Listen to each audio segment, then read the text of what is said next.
Dear students, class second year, Assalamu alaikum. I sent you your unit 4 yesterday. Now today inshallah we'll start with unit 5. I will go up till unit 10 in reading and then start giving you exercises also. Let's start reading unit 5, which is the last leaf. Let's start reading it now. In a small part of the city west of Washington Square, the streets have gone wild. They turn in different directions. They are broken into small pieces called places. One street goes across itself one or two times. A painter once discovered something possible and valuable about the street. Suppose a painter had some painting materials for which he had not paid. Suppose he had no money. Suppose a man came to get the money. The man might walk down that street and suddenly meet himself coming back without having received a cent. This part of the city is called Greenwich Village. And to hold Greenwich Village, the painters soon came. Here they found rooms they like, with good light and a low cost. Painters soon came. Here they found rooms they liked, with good light and a low cost. Sue and Johnsy lived at the top of a building with 3 floors. One of the young women came from Maine, the other from California. They had met at a restaurant on 8th Street. There they discovered that they liked the same kind of art, the same kind of food, and the same kind of clothes. So they decided to live and work together. That was in the spring. Towards winter, a cold stranger entered Greenwich Village. No one could see him. He walked around, touching one person here and another there with his icy fingers. He was a bad sickness. Doctors called him pneumonia. On the east side of the city, he hurried, touching many people. But in the narrow streets of Greenwich Village, he did not move so quickly. Mr. Pneumonia was not a nice old gentleman. A nice old gentleman would not hurt a weak little woman from California. But Mr. Pneumonia touched Johnsy with his cold fingers. She lay on her bed almost without moving, and she looked through the window at the wall of the house next to hers. One morning, the busy doctor spoke to Sue alone in the hall, where Johnsy could not hear. She has a very small chance, he said. She has a chance if she wants to live. If people don't want to live, I can't do much for them. Your little lady has decided that she is not going to get well. Is there something that is troubling her? She always wanted to go to Italy and paint a picture of the Bay of Naples, said Sue. Paint? Not paint. Is there anything worth being troubled about, a man? A man, said Sue. Is a man worth? No, doctor, there is not a man. It's weakness, said the doctor. I will do all I know how to do. But when a sick person begins to feel that he is going to die, half of my work is useless. Talk to her about new winter clothes. If she were interested in the future, her chances would be better. After the doctor had gone, she went into the workroom to cry. Then she walked into Johnsy's room. She carried some of her painting material and she was singing. Johnsy lay there, very thin and very quiet. Her face was turned towards the window. She stopped singing, thinking that Johnsy was asleep. Sue began to work. As she worked, she heard a low sound again and again. She went quickly to the bedside. Johnsy's eyes were open wide. She was looking out the window and counting back. 12, she said, and a little later 11, and then 10, and 9, and then 8, and 7, almost together. Sue looked out the window. What was there to count? There was only the side wall of the next house, a short distance away. The wall had no window. An old tree grew against the wall. The cold breath of winter had already touched it. Almost all its leaves had fallen from its dark branches. What is it, dear? Asked Sue. 6, said Johnsy, in a voice still lower. They're falling faster now. 3 days ago, there were almost 100. It hurt my head to count them, but now it's easy. There goes another one. There are only 5 now. 5 what, dear? Tell your Sue. Leaves on the tree. When the last one falls, I must go too. I've known that for 3 days. Didn't the doctor tell you? Oh, I never heard of such a thing, said Sue. It doesn't have any sense in it.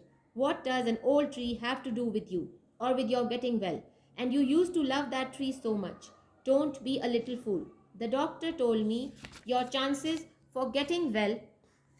He told me this morning. He said you had very good chances. Try to eat a little now, and then I'll go back to work. And then I can sell my picture, and then we can buy something more for you to eat to make you strong. You don't have to buy anything for me, said Johnsy. She still looked out of the window. There goes another. Now I don't want anything to eat. Now there are four. I want to see the last one fall before night, then I'll go too. Johnsy dear, said Sue, will you promise me to close your eyes and keep them closed? Will you promise me not to look out the window until I finish working? Must have this picture ready tomorrow. I need the light. I can't cover the window. Couldn't you work in the other room? Said Johnsy coldly. I'd rather be with you, said Sue, and I don't want you to look at those leaves. Tell me as soon as you have finished, said Johnsy. She closed her eyes and lay white and still. Because I want to see the last leaf fall. I've done enough waiting. I've done enough thinking. I want to go sailing down, down like one of those leaves. Try to sleep, said Sue. I must call Behrman to come up here.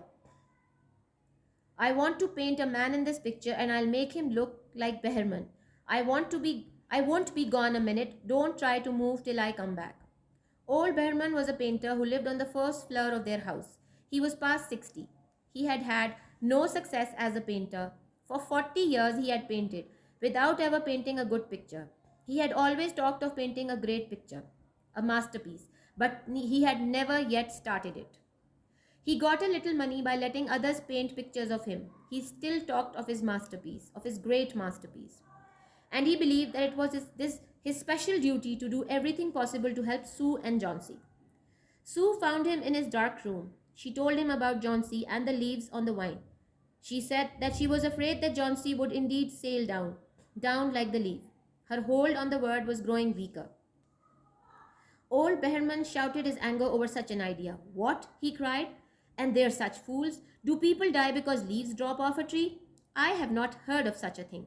Now I will come up and sit while you make a picture of me. Why do you allow her to think such a thing? That poor little Johnsy. She is very sick and weak, said Sue. The sickness has put these strange ideas into her mind. Mr. Behrman, if you won't come, you won't, but I think you are very nice. This is like a woman, shouted Behrman, who said I will not come. Go, I come with you. For half an hour I have been trying to say that I will come. God, this is not any place for someone so good as Johnsy to lie sick. Some day I shall paint my masterpiece and we shall all go away from here. God, yes. Johnsy was sleeping when they went up. Sue covered the window and took Behrman into the other room. There they looked out the window fearfully at the tree. Then they looked at each other for a moment without speaking. A cold rain was falling, with a little snow in it too. Behrman sat down and Sue began to paint. She worked through most of the night. In the morning, after an hour's sleep, she went to Johnsy's bedside. Johnsy, with wide open eyes, was looking towards the window. I want to see, she told Sue.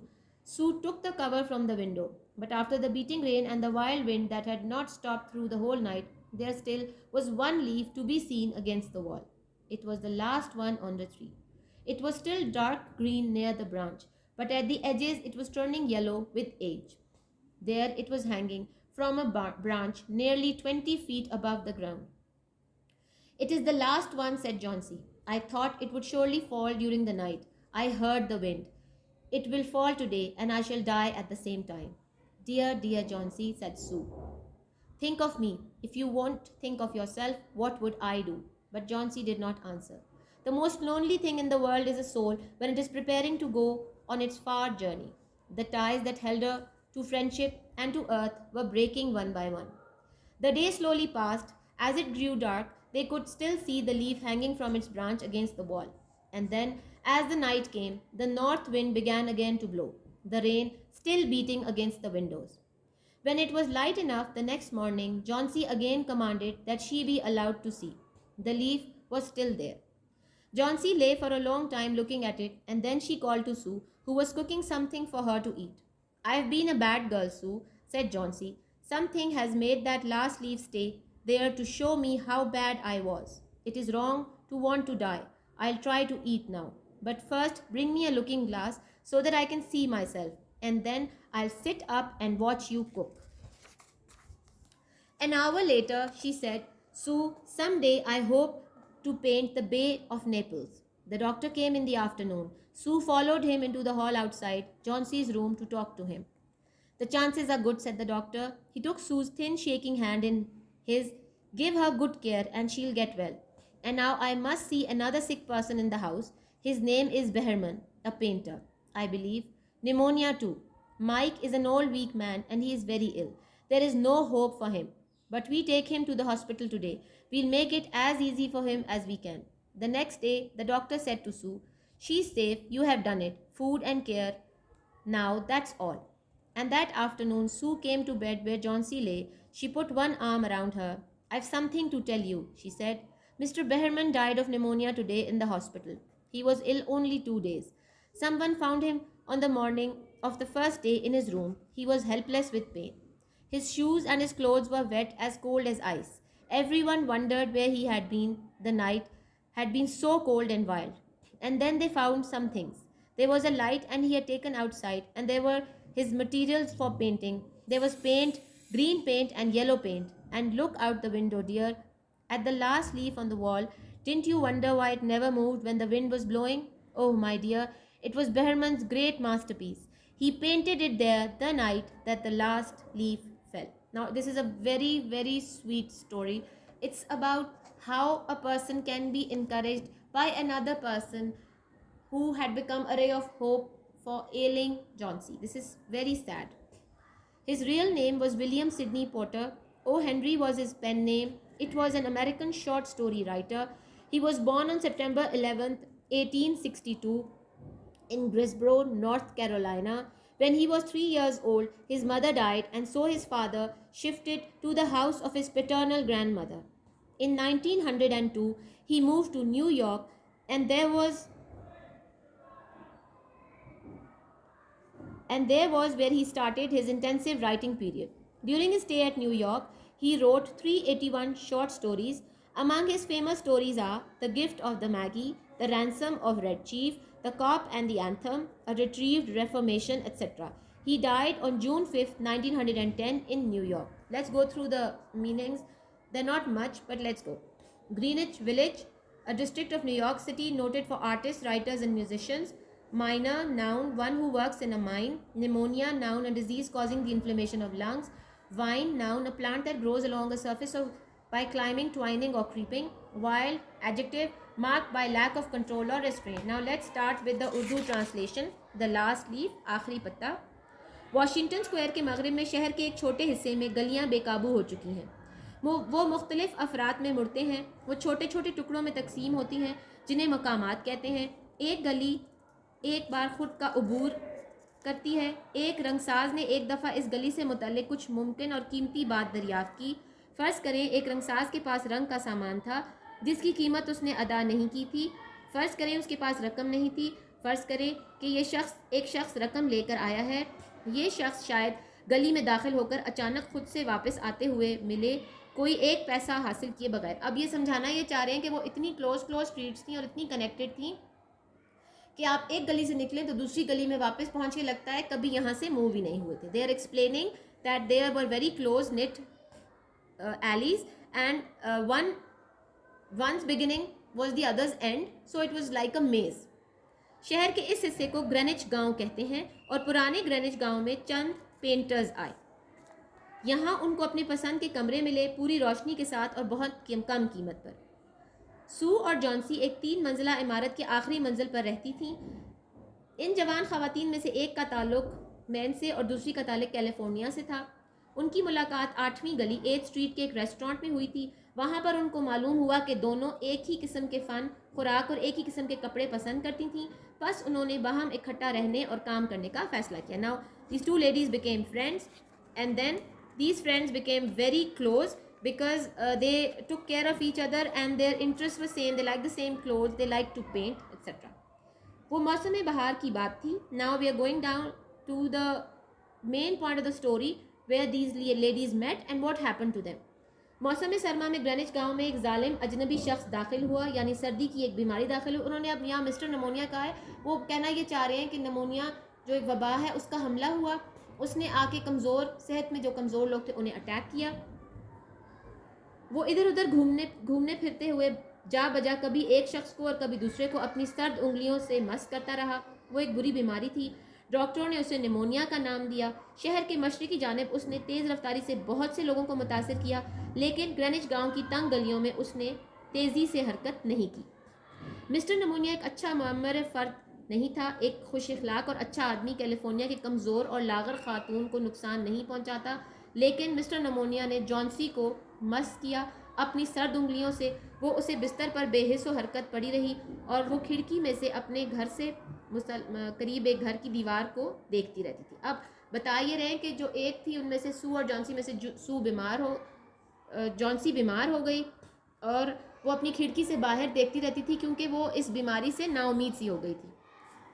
ایک صبح مصروف doctor نے hall میں سو سے تنہائی میں ایک بات کی جہاں پر جانسی نہیں سن سکتی تھی. اس نے کہا کہ اس کا زندہ رہنے کی کم امید ہے. اگر وہ زندہ رہنا چاہتی ہے تو اس کے زندہ رہنے کا امکان موجود ہے. اگر لوگ زندہ نہیں رہنا چاہتے تو ان کے لیے کچھ زیادہ نہیں کیا جا سکتا. تمہاری چھوٹی سی خاتون ساتھی نے فیصلہ کیا ہے کہ وہ صحت یاب نہیں ہو رہی ہے. کیا ایسا کچھ ہے جو تم اسے اذیت میں سے نکال لو، مطلب اس کو انکریج کرو تاکہ وہ اپنی صحت کا خیال رکھے اور وہ ہیلدی ہو جائے. سو نے کہا وہ ہمیشہ چاہتی تھی کہ اٹلی جا کر نیپلز کے ساحل کی تصویر بنائے. پینٹ نہیں، کیا ایسا کچھ ہے جو اس کو پریشان ہونے کے قابل ہے؟ ایک مرد، سو نے کہا. ایک مرد؟ کیا مرد اس قابل ہے کہ جس کے بارے میں پریشان ہوا جائے؟ نہیں ڈاکٹر، مرد نہیں. ڈاکٹر نے کہا یہ کمزوری ہے. میں وہ سب کچھ کروں گا جو میں جانتا ہوں، لیکن جب ایک بیمار فرد یہ محسوس کرنا شروع کرتا ہے کہ وہ مر رہا ہے تو میرا نصف کام بیکار ہو جاتا ہے. اب ڈاکٹر یہاں سمجھا رہے تھے کہ جب آپ ہمت ہار دیتے ہیں تو کوئی ڈاکٹر کی میڈیسن بھی اثر نہیں کرتی، کوئی کھانا اثر نہیں کرتا. تو سب سے زیادہ ضروری آپ کا ول پاور، آپ کی ہمت ہے جو آپ کو دوبارہ سے صحت یاب کرتی ہے. اس سے سرما کے نئے کپڑوں کے بارے میں بات کرو. اگر وہ مستقبل میں دلچسپی لے تو اس کے زندہ رہنے کا امکان زیادہ ہو جائے گا. وہ بتا رہے تھے کہ فیوچر کے بارے میں پازیٹیو باتیں کریں تاکہ وہ صحت یاب ہونے کی کوشش کرے. فیوچر پلاننگ سے انسان پازیٹیو اپروچ لے لیتا ہے زندگی کی. ڈاکٹر کے جانے کے بعد سو کام کے کمرے میں رونے کے لیے چلی گئی. پھر وہ جانسی کے کمرے میں گئی. وہ پینٹنگ کا کچھ سامان اپنے ساتھ لے کر گئی اور وہ گا رہی تھی. جانسی بہت لاغر حالت میں بستر پر خاموش پڑی تھی. اس کا رخ کھڑکی کی طرف تھا.